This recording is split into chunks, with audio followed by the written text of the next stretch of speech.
اللہ الرحمن الرحیم۔ السلام علیکم دوستو، کربلا کے واقعے کے بارے میں آپ سبھی لوگ جانتے ہو اور ساتھ میں غازی عباس کے واقعے کے بھی بارے میں جانتے ہو، اس کو کیسے شہید کیا گیا یہ تو آپ سبھی لوگ جانتے ہو، لیکن آپ یہ نہیں جانتے وہ دریا فراق پر پہنچنے کے بعد عمر ابن سعد سے کیا فرمایا، یہی آج ہم آپ کو بتانے والے ہیں۔ تو ویڈیو شروع کرتے ہیں، لیکن اس سے پہلے میری ویڈیو کو لائک اور میری یوٹیوب چینل کو آپ لوگ سبسکرائب کر دو۔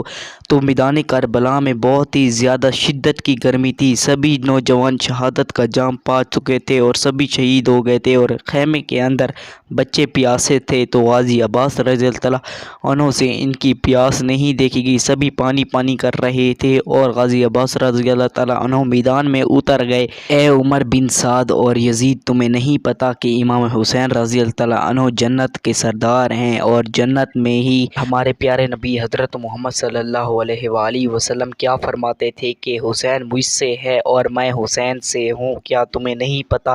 تو شمر کہنے لگا اگر وہ یزید کی بیعت کر لیتا ہے تو ہم اس کو دریا میں جتنا پانی کہے گا بھر کے دیں گے اور خود بھر کے پی لے گا، لیکن جب تک وہ بیعت نہیں کرے گا تو پوری دنیا کا دریا میں سے کوئی بھی پانی ہم اس کو نہیں پینے دیں گے۔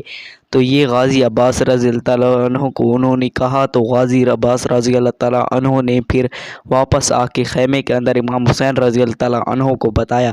تو غازی عباس علمدار فرمانے لگے، اے امام حسین مجھے اجازت دو جنگ کرنے کی تاکہ میں ان کو بتا سکوں۔ تو حسین رضی اللہ عنہ فرمانے لگے، اے عباس جنگ نہیں کرنی۔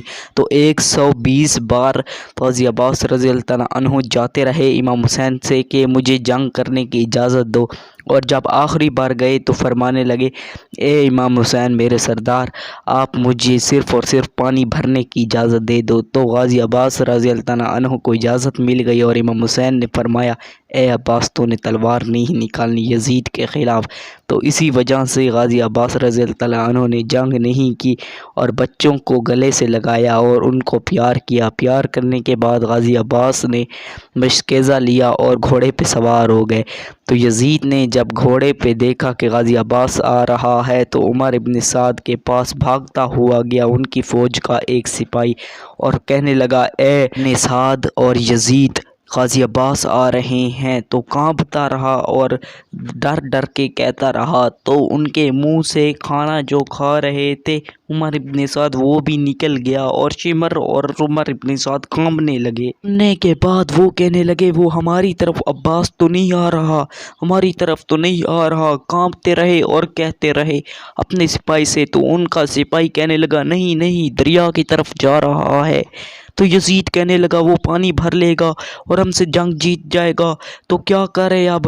عمر ابن سعد تھوڑا سا ہلکا محسوس کیا اور کہنے لگے کہ نہیں نہیں، میں نے دریا پہ 4000 کا لشکر تعینات کیا ہے جن کے پاس تیر تلوار نیزے ہیں، اور ان کو بعد میں سکون ملا کہ غازی عباس ہماری طرف نہیں آ رہے۔ غازی عباس تیزی کی جانب آگے بڑھ رہے ہیں اور یزید کا لشکر سامنے کھڑا ہے، اور 4000 بے لشکر نے تیروں سے حملہ کیا غازی عباس پر، لیکن غازی عباس تیروں کی بارش میں سے آسانی کے ساتھ گزر گئے اور آگے بڑھنے لگے۔ ایک سپاہی یزید جو کھڑا تھا، ان کی یزید کا سپاہی، اور وہ بھی یزید ہو گیا، وہ کھڑا تھا سامنے اور انہوں نے تلوار نکالی غازی عباس پر، لیکن غازی عباس نے پہلے تلوار نہیں نکالی۔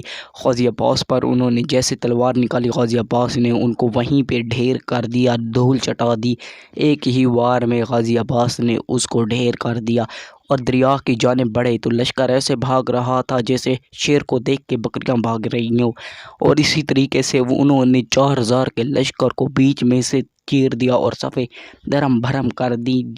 کسی کے پاس اتنی ہمت نہیں تھی کہ وہ غازی عباس کا مقابلہ کرے۔ غازی عباس تیزی کی جانب آگے بڑھ رہے تھے اور دریا پہ پہنچ گئے۔ دریا پہ غازی عباس پہنچنے ہی والے تھے کہ لشکر نے پھر حملہ کیا، لیکن غازی عباس نے ان کو بہت ہی اچھا جواب دیا، پھر کوئی ان کے پاس نہیں آیا۔ تو غازی عباس نے سبھی کو ڈھیر کر لیا اور دریائے فرات پہ پہنچ گئے اور پانی بھر لیا۔ جب اپنے ہاتھوں میں غازی عباس نے پانی بھرا تو دیکھنے لگے کہ میں پانی پی لوں، اپنے ہونٹوں کے قریب کیا، لیکن کہنے لگا اپنے دماغ کے اندر کہ بچے پیاسے ہیں، میرا امام پیاسا ہے تو میں خود پانی کیسے پی سکتا ہوں؟ تو پانی چھوڑ دیا اور اللہ تعالیٰ سے دعا کی، جب میں وہاں پہنچوں تو میرے بازو سلامت نہیں ہو۔ یہ بس اس کی دعا قبول ہو گئی غازی عباس کی، اور اگر وہ چاہتے تو یہ بھی دعا کر سکتے تھے کہ یزید کا لشکر برباد ہو جائے، لیکن انہوں نے یہ دعا نہیں کی، اللہ کی رضا میں راضی ہو گئے اور اس کے بعد پانی بھرا۔ پانی بھرنے کے بعد جب پیچھے مڑا تو یزید کا لشکر تیار تھا اس پر حملہ کرنے کے لیے، اور یہ چھپے ہوئے تھے، سامنے سے کوئی وار نہیں کر رہا تھا غازی عباس پر۔ ایک یزید نے غازی عباس کے بازو پر وار کیا اور اس کا ایک بازو کو شہید کر دیا۔